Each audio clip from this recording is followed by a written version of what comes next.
All right, welcome out. Here we are again. We're moving on. We've finished the first seven chapters. We're almost halfway. So this is a very long, involved, detailed, complex, arduous task that we've come upon. Nevertheless, it is a critical skill, thus critical thinking. It's what most employers are looking for: good critical thinking, good logic, good reasoning, honest, sincere, comprehensive, compassionate from at least, if you're doing things legally and on the up and up, maybe you can take the political realm out of this, or those entities that don't work on the up and up and aren't working with an ethical mind or bent in mind, shall we say, right? Okay. All right. So we continue with our thinking about thinking. This is discover how the best thinkers learn. And if you think that learning stops after school or after college, learn some more because it's, you know, on the job. The way that you keep your job, especially in a technological age, in a complex AI technology, information driven age. And is it really information driven or is it knowledge driven? Is it specialty driven? Many of these terms have been used sometimes interchangeably, sometimes separately, and sometimes uniquely. Nevertheless, that's for further study. Here we have a quote. Always good to look at the quotes at the beginning of the chapter because they kind of summarize, give you kind of a potential feel or overview of what's coming. A man may hear 1,000 lectures and read 1,000 volumes and be at the end of the process very much where he was as regards knowledge.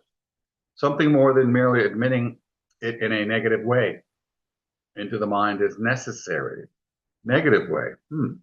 If it is to remain there, it must not be passively received, but actively and but actually and actively entered into, embraced, mastered. The mind must go halfway to meet what comes to it from without. That's an interesting way to put it. John Henry Newman, the idea of a university. So this is the type of thinking, good thinking, has been around for quite some time. Yeah, good thinking didn't just appear. The best thinkers have been around or have existed or did exist, I should say. I don't, I don't know about have existed if they're still alive, but began when humankind began. Though survival of the fittest. What did that mean? Physically fittest? Maybe more so in ancient times than now, but definitely mental fitness, acuity, and the ability to think well, to be the one who knows a little bit more. I told my students that, if you live in the United States, you should know the Constitution. There's no argument, no question about that. It's the law of the land. We live in the land. We want to know the law. What are our rights? What should our leaders be doing? Because we have a representative government, right? Constitutional republic, talked about that. So what should our representatives be doing? What should they be following? Really, what's going on? And most people know little to nothing whatsoever about the Constitution, yet nevertheless they're yelling about how it's old and it should be done away with, or about how politicians ignore the Constitution or break constitutional law. That's been going on for quite some time. And usually that breaking of constitutional law is not looked at in depth by those individuals who happen to be of a particular party. They're looking at the opposition, right? They're not looking at their party or what their party is doing. Hell come or high water, doesn't matter. Our party can do whatever they want, but we have to keep an eye on the opposing party, right? Which again is unfair thinking. That's not fair-minded thinking. That's unethical. And it's not easy, being ethical of an ethical mind or being a good critical thinker. Best thinkers are skilled learners. They take charge of their learning. They, in essence, design it, plan it out. You plan learning by becoming clear as to what your goals are. And I was just talking about this the very day yesterday in my classes, right? You can get a degree but that degree is inert. It's not a living entity. It's just a piece of paper to show that you passed certain tests, certain testing, certain curriculum, right? And curriculum that has been put together or organized from a particular point of view, perspective, by the university, by the department, by whatever, by whomever, right? Unless you put some life in it with specific goal or goals, that education is moot to the greatest degree. And this is why many employers, I want to say most, but we'll say many employers are not satisfied with what's coming out of our institutions of higher learning. They're lacking basic skills, knowledge, and attitude, right? And probably because those students lack motivation. They lack focus. They lack questioning. They lack self-examination. They lack an understanding of who they are, what they need to learn, what is learning, how to gain knowledge, what knowledge do they need to gain, what knowledge do they need to gain, acquire, and build upon, and continue to build upon, right? There's your plan, right? What questions you have to, or want to, answer as you learn. Here it is, right? Well, I love this book. I will marry this book. Don't tell my wife. Looks like I'll be a bigamist pretty soon. I'll have the book and my wife as my wife. But this book is great. I love it with a passion because of the importance and significance and merit to what it has to say. What point of view or perspective you need to adopt. Skilled learners figure out the logic of what they are trying to understand. They have at least some strategy for studying well or for what they're going to be using their education for. And it's not just about going to college. Education can come from many places. It can be your own self-motivated, self-appointed education. Maybe you've got some webinars and seminars and books and videos and whatever else it is, some conversations, some classes, some courses, some online, some offline courses, additional stuff that you want to take. I'm constantly, less so over the years because I've really uploaded, I should say, uploaded or downloaded a lot of information. And usually when you're learning, most of that happens in the front. You've got back end. Courses are more back end loaded. But for yourself, for your self-education and enlightenment, for your goals, you want to do front loading. Get as much knowledge and insight and understanding, attitude, skills, knowledge that you need to get you going, right? It's like priming the pump. If you ever had a pool, my parents had a pool. We have a pool here, but it's a public pool. You prime the pump. You get the pump going by putting a lot of water in there, right? Filling it up, forcing the water in there. A lot of water, right? Then once the pump is primed, it kind of runs on its own smoothly. It doesn't need that constant or massive dose of water. So you don't need that, excuse me, massive dose of knowledge to continue, really. You want to maintain it by reviewing and going back over and over again, time and time. That's what I do with my knowledge. Just you keep going back over again and again. And then as you're learning the old, you're picking up new insights that will probably, give away. Old knowledge will give away, new knowledge will be put in. You've learned something. Oh, I didn't know that. Now I'm going to adjust my understanding. Like, for instance, the other day I was looking into climate change. I'm sorry, global warming. I don't like that term. Global warming, right? That's the issue. That's really the issue, not the change of the climate. Change of climate is kind of vague. Global warming, which way are we going?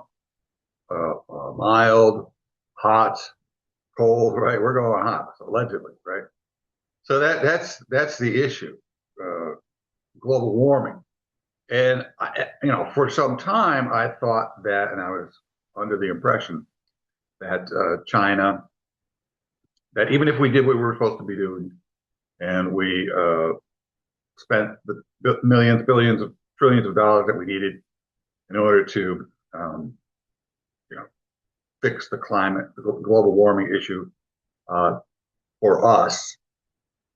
That because the other two largest populations, China and India, weren't doing anything at all. That what we did was the point was moot. No matter what we did, we're only a small fraction, 6% of the world, right? So is 6% going to heal the other 94%? Probably not. So it really didn't matter. But then I found out through newer or more recent initiatives that China and India are climbing on board. To what degree, I don't know, but at least I know that there's more of a move in that direction for both of those entities. But the direction we're moving in, preventative measures, right? And continue to develop strategies as they become more skilled at thinking, right? As you read through this chapter, you should begin to explicitly choose and practice. Arrange, there you go, please. You gotta find out stuff, you gotta learn stuff using specific labels and terminologies, methodologies, and really put, visualize or be able to visually see what it is that you need to know and do and think, right? To improve and to advance upon your goals, right? And most students have kind of an innocuous, vague goal: go to college, get a degree, and get a job. What does that mean? And if truth be told, there are actually more college graduates out there with a bachelor's degree than there are jobs that require a bachelor's degree. So what do you do now, right? People just they go without thinking, they go without examining, they go without any forethought, and thus they end up in a problematic situation. Career-wise, education-wise, economically, materially, spiritually, emotionally, and so forth and so on, right? Because critical thinking applies to all areas or realms of life, right?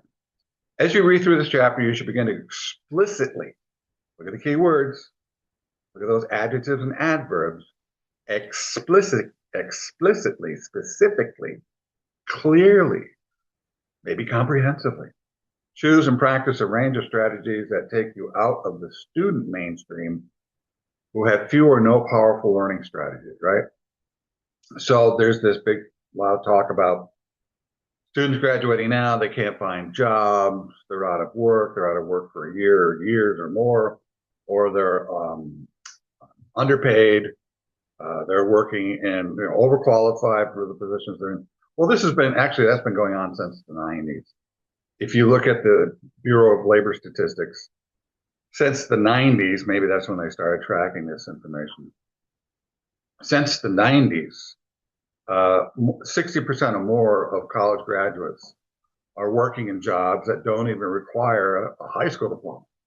How about that? My daughter is case in point. She has a bachelor's degree, and she's working. She was working like executive secretary. Now she's working in. She just changed her job. I forget what it is. But again, what she's doing now, same thing. She didn't even need a degree. And that's much more common than people believe, because they see their kids or other kids going off to college and getting a degree, and they're in their caps and gowns, and they throw the cap into the air. Yeah, I got my degree. But how many people are following what's going on after that, right? The afterlife. What's happening in the post-apocalyptic, post-higher education afterlife, right? Good question. Critical thinkers have confidence in their ability to figure out the logic of anything they choose. Let me pause. I'm going to just let that sit there. Ready? Anything. Focus.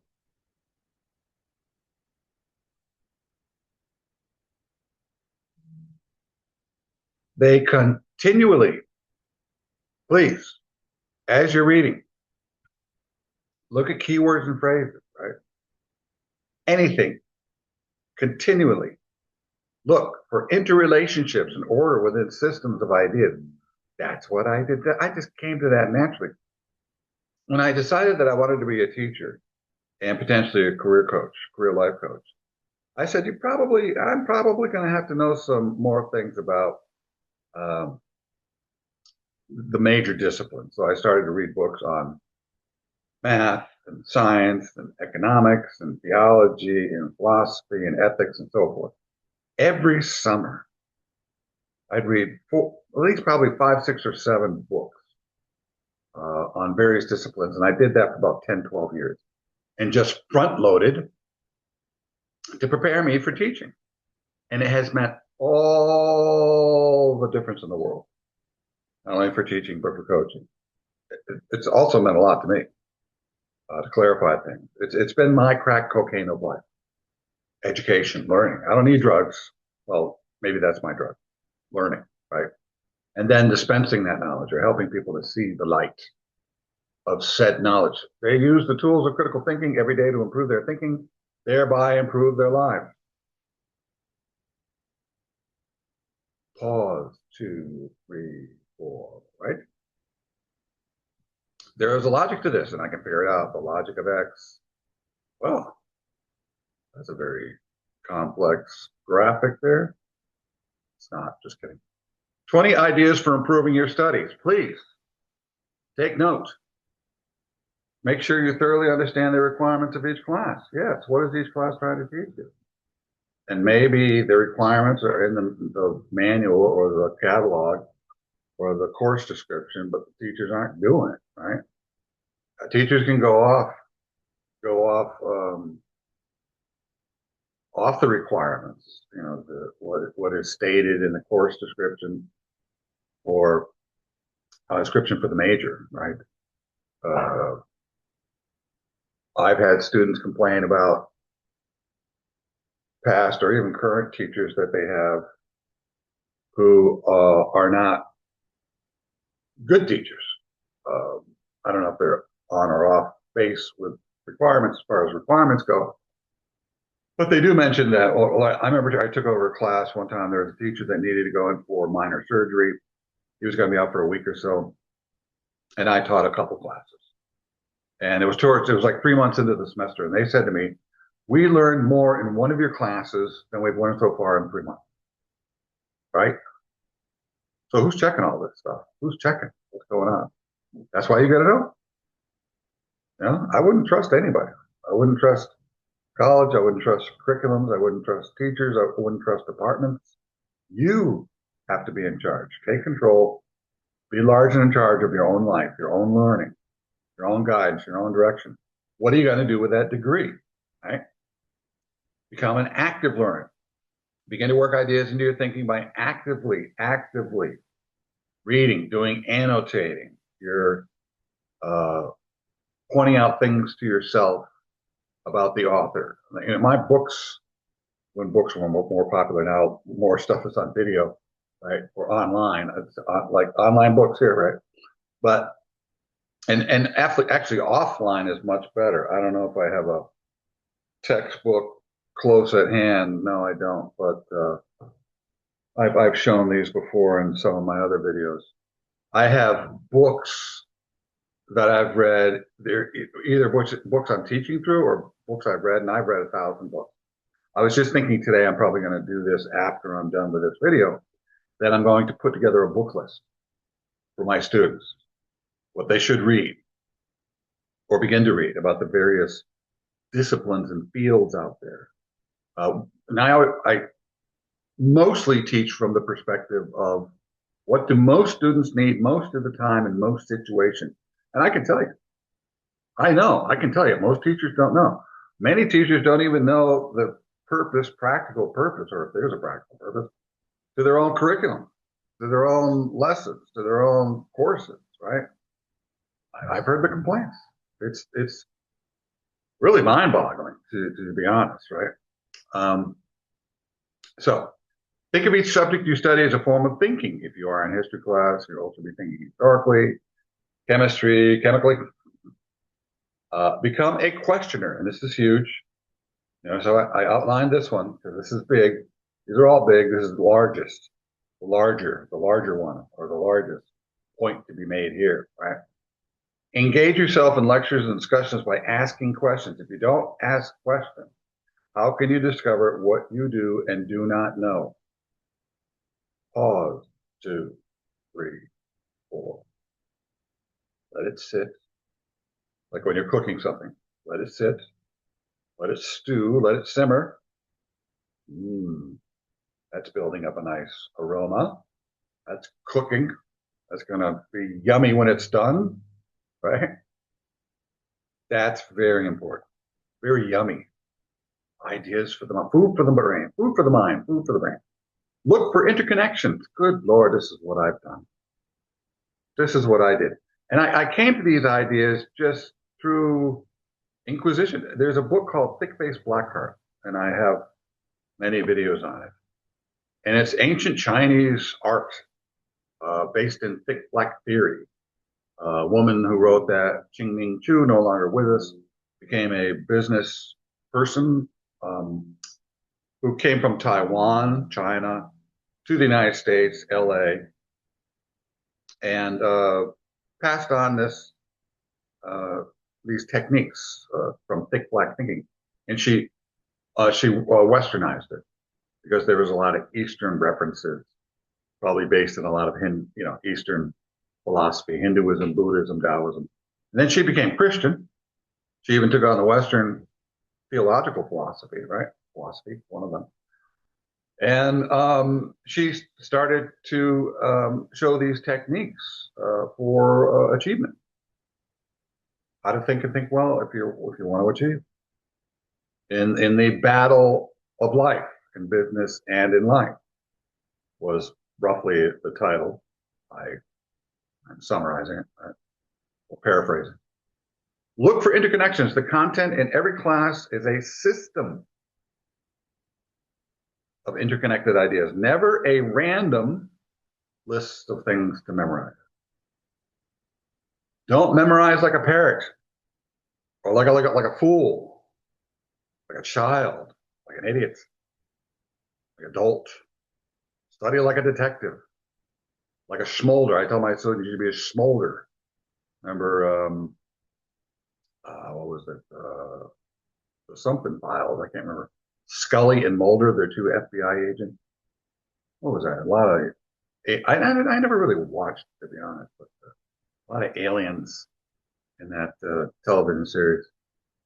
Be a schmolder, a Scully or a Mulder, a schmolder.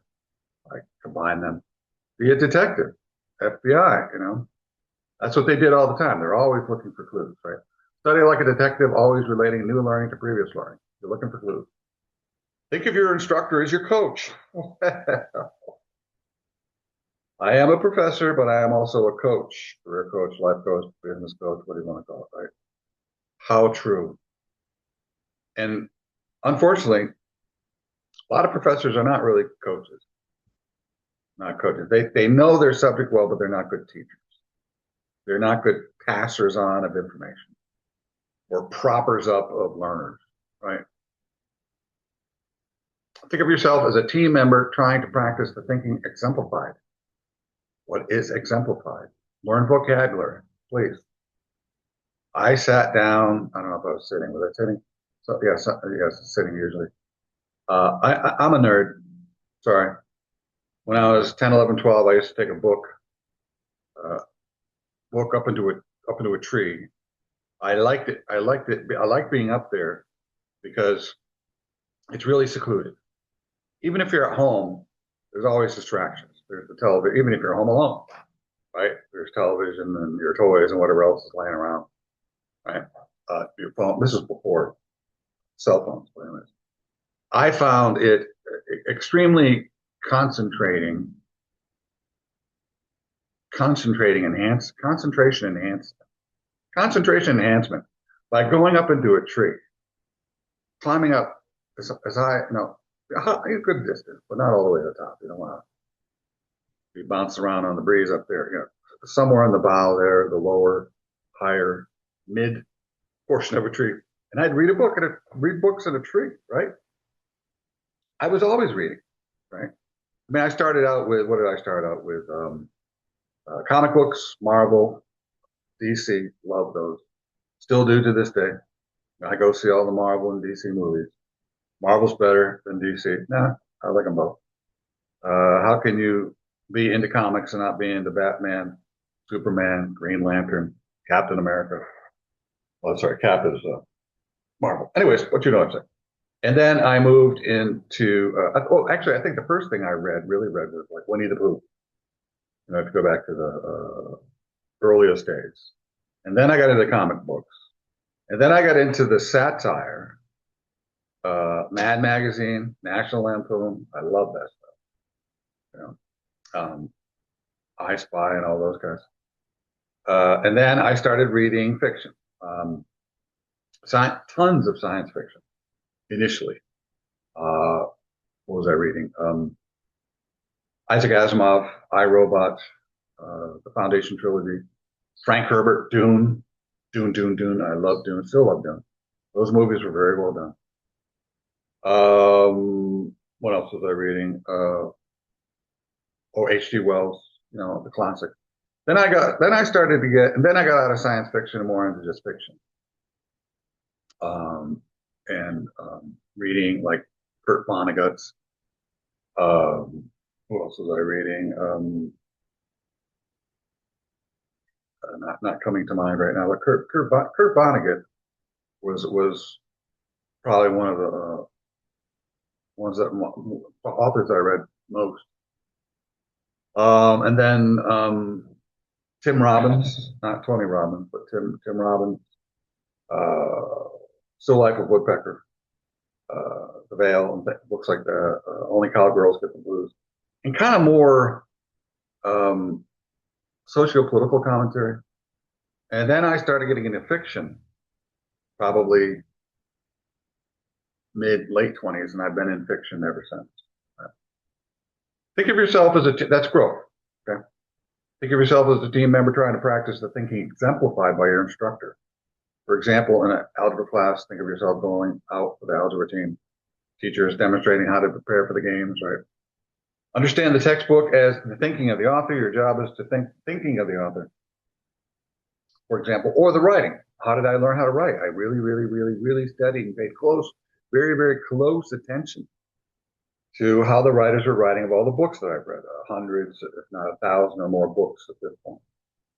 For example, role-playing, the author frequently explain the main points of the text to another student as if you were the author.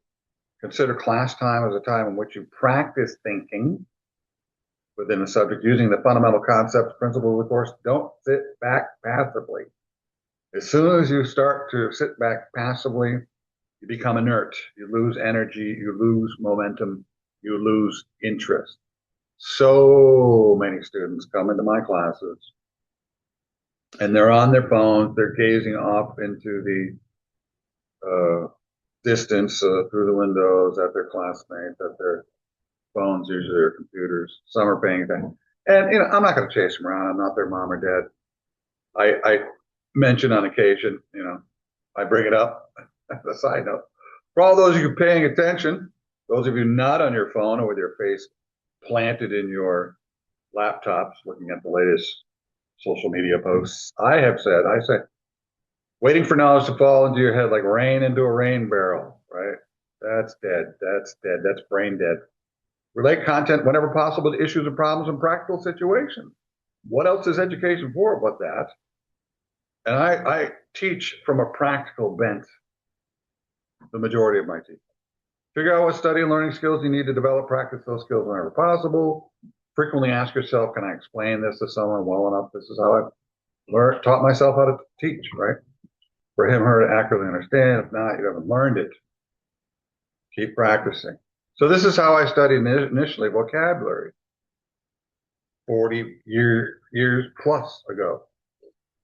I go up into the tree of choice trees, and then I'd circle some words, and then I'd write those words onto a piece of 8.5 by 11 paper, and I'd write the definition, and I fill up a page, and I go over again, covering up the definitions, looking at the word. Have I got the definition? and I uncover it, check it. And then I'd go through that page. And once I got them all down pat, which would take numerous go-throughs, I'd crumple it up, go to the next page. Right? Seek the key concept of the course during the first couple of class meetings, right? Put it in your own words. Your own words is how you own education. It becomes organic part of your DNA. It's not just memorized ideas. You memorize or learn by learn by rote. That's when stuff just sits there for a bit and then is gone because you don't attach it to yourself or anything practical. Once you learn a key concept, of course, relate to each segment of what you've learned afterward in the course or what came before, right? That's why when we start chapters, especially in the beginning, I go back and review, right? And these chapters occasionally have reviews, which is good. That's what you need to do. Together, all these primary, secondary ideas form a constellation of interrelated concepts. And that's how I really began to see things more clearly, see the world and all that goes on in it more comprehensively, right? At the academic level, but also at the practical level. What's going on in the body politic? What's going on in the social mindset, right? What's going all on over here, over hill and dale, through society and human connections and human existence. If you cannot give examples of what you're learning, you are not connecting what you are learning to life. So I always try, I want to say always, I mostly will give examples. When I teach something, then I give examples. Right? Test yourself before each class, right? By summarizing orally or in writing the main points of the previous class meeting. That's me with my vocabulary, and I learned how to do that. And those books I was reading, all those books over those 10, 12 years, I would go back over the information again and again to really learn it. Learn to test your thinking using intellectual standards, right? Test yourself, constantly test yourself. Use writing as a tool for learning by writing summaries in your own words of important points from the textbook. Frequently evaluate your listening. Frequently evaluate the depth of your reading.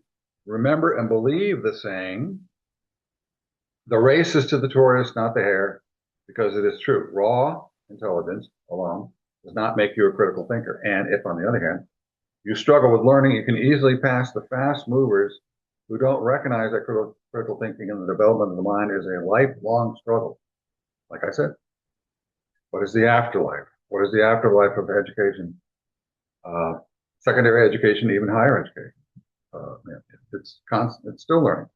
I'm still learning, right? If you are to experience the highest intellectual and ethical ground, you will achieve it only through deliberate, planned, intentful steps toward a disciplined mind. See how I give examples?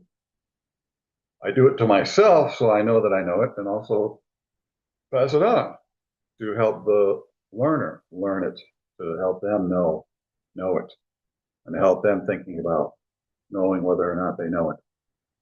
Logic of typical college classes, because you are learning through the medium of college classes, it's helpful to understand the logic of college classes. To understand the logic of college classes, consider college in the light of its history and traditions. There you go. Boom. When I decided that I was going to become an educator and I was going to try to solve the ills of education and what education does not provide, I went back to the beginning, right? Its history and traditions. Where did education start from in this country? It started with moms in their kitchens, in their bedrooms, in their homes, teaching their kids the letters so that they could read. Initially, specifically, so that they could read the scriptures, the Old New Testament, mostly new since they were Christians or followers of Jesus, right? The Torah was the Old Testament. Right? The Torah is the Old Testament. Right? So once you understand education historically or even internationally, interesting to note that education around the world, is it similar? Yes. Upon further review, right? It is. I checked into it. There's a considerable similarity. Why is education? That's a good question. Why is education based in math and science? where the majority who graduate never go into math and science ever again. Why? Why is that? Because money rules. And it's scientific innovation that drives the economy. Even though most of graduates or most of those going off to college don't want to do math and science because it's hard, it's difficult. It's much easier to go into other more, what's the word I'm looking for? Degrees or disciplines that are less math or science oriented, right? Liberal studies. Developed the past 5 decades, the most common way for professors to try to get students to learn a body of knowledge is through lecture. True. I do that. The instructor states a body of knowledge to students in a sequence of lectures, then asks them largely on their own to internalize that knowledge outside of class. In this design, quizzes and examinations are usually interspersed among the lectures too, to assess or exercises, right? To assess or to reinforce the extent, to assess the extent or to reinforce to which the students have learned what the lectures cover.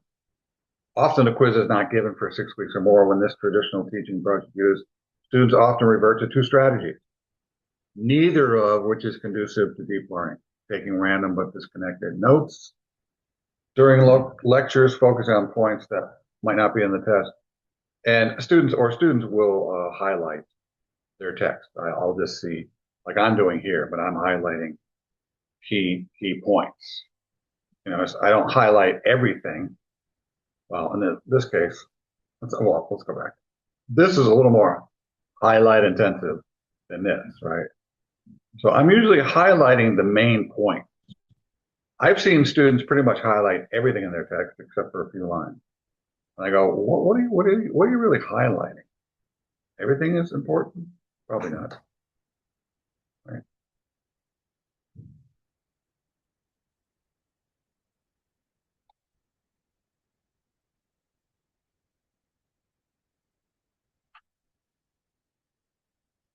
All right.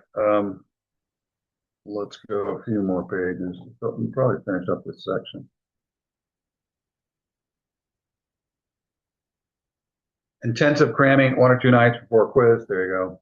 Under these conditions, many students go from the passive learner to the desperate learner, to the temporary learner. Because unless you really read the material, study it, look at it at least 7 to 10 times, according to materials that I've read from the Department of Education, from true educators, right? Unless you re-examine the material from various angles and perspectives 7 to 10 times, you're not going to really know it or learn it or ingest it or retain it, right? Or be able to retain it and build upon it. Desperate learner, from being largely inactive as a learner to being frantic as a learner, right? On the other hand, students who are naturally good at memorization generally get higher grades in a lecture rates class. I have a friend, he has photographic memory, so he doesn't have to learn anything. Right? Consequently, these students erroneously connect high grades with skilled learning. In other words, because memorization leads to high grades, they conclude that when they memorize content, they are learning at a deep level. Nope.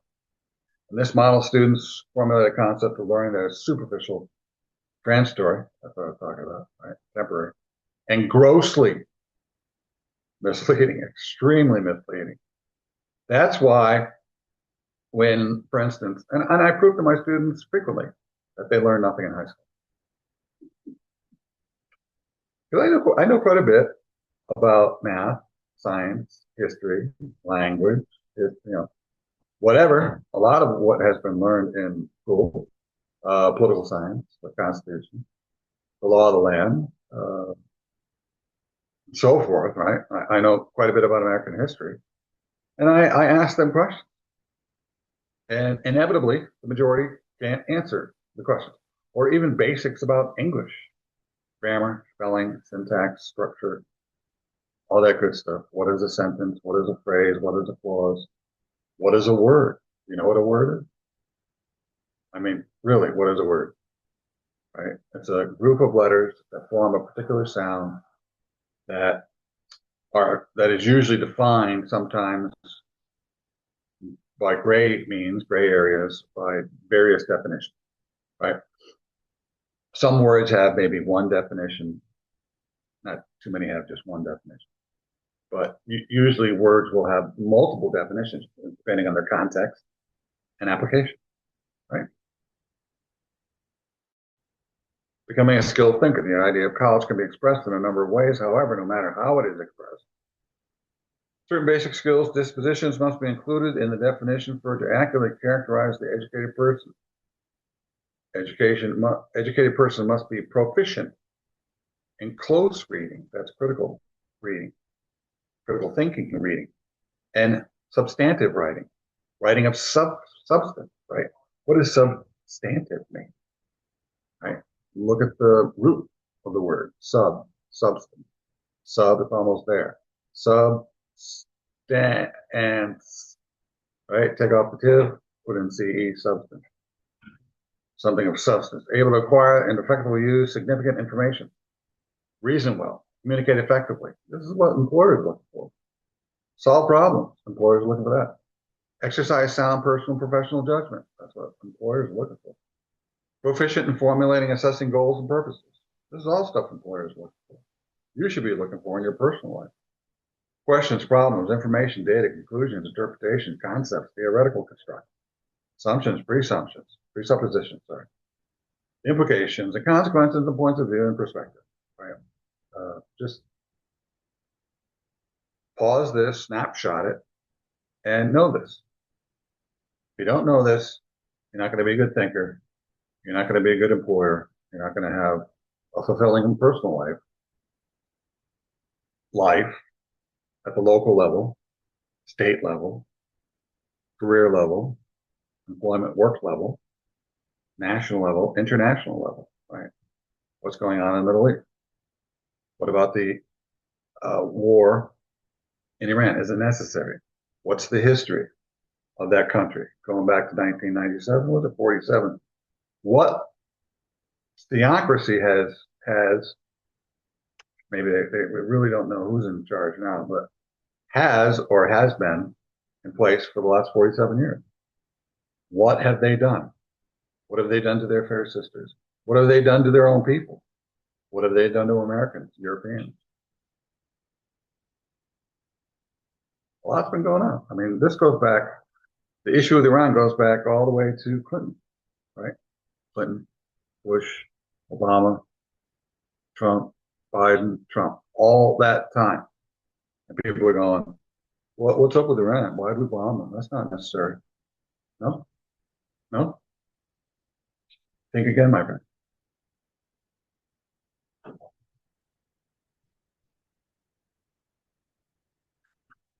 Able to think clearly, accurately, relatively, deeply, broadly, of great depth and breadth, logically, fairly. Looks like a lot of things that employers are looking for. They want you to think clearly, accurately, relevantly to their interests or to the industry at large. Deeply, sure, don't miss much, if anything. Broadly, deep and broad, of great depth and breadth, sure. We want you to see the picture. As an employer, I want you to see the picture of what's going on as deeply and broadly as possible within the constructs of what we are doing in our business. The logic of it fairly, right? Ethically, morally. Don't be cheating, lying, stealing, shortcutting. Man, this is all critical thinking stuff. This is all what employers are looking for. Intellectually perseverant. That's a word you don't see much. Perseverant. Of course, you look at the root, persevere, right? Perseverant is a particular form of persevere. Grammatical form. Intellectually responsible, intellectually disciplined, intellectually humble, emphatic, with emphasis, and productive, intellectually productive. Reasonable, ethical, effective in reasoning through complex problems. Globally, personalized. Look at, oh man, this is it. This is the cat's meow. This is the bee's knees. This is the, what was the pajamas one? This is the something pajamas. I don't know. I have no idea. I got to look up what those. How are bees knees significant or good? Or the cat's meow? Well, you know, why does a cat meow? How is a cat's meow of value or of merit? Then there's something pajamas. These old phrases from ancient past. I think 30s, 40s, 50s, kind of weird. I'll have to look them up. Lifelong learner, the capacity to deal effectively with a world of accelerating change, intensifying complexity, increasing interdependence. That's our world. It is accelerating in change because of technology and the interconnectedness. Brought to you by the online medium. Intensifying complexity, yes. What's going on in Iran affects the world really because of the oil and also because of Iran being the main supporter of terrorism. Right? But then you've got Iran as related to China, Iran, Venezuela, Russia are suppliers of oil. The United States leads the world, but those three are high on the list, and they sell to China. So why were we in Venezuela? Look, we were in Venezuela, we're in Iran. What's next? Russia? Because of the oil, right? Russia's got its own problem. 1.5 million people dead. Isn't that more than World War II? Probably not. I think there's 60 million total. But half of those are citizens, non-soldiers, right? But 1.5 million dead from the current war, right? Unbelievable. Increasing interdependence, right? We can no longer just be isolationists or just a country unto itself anymore, right? That's nearly impossible, right? What about the Straits of Hormuz? What about the Persian Gulf there? Iraq and Iran use that as the main flow. That's what the main flow of oil, the shipping, exporting oil comes through, right? What does that all mean? And it's the blockade therein. Right?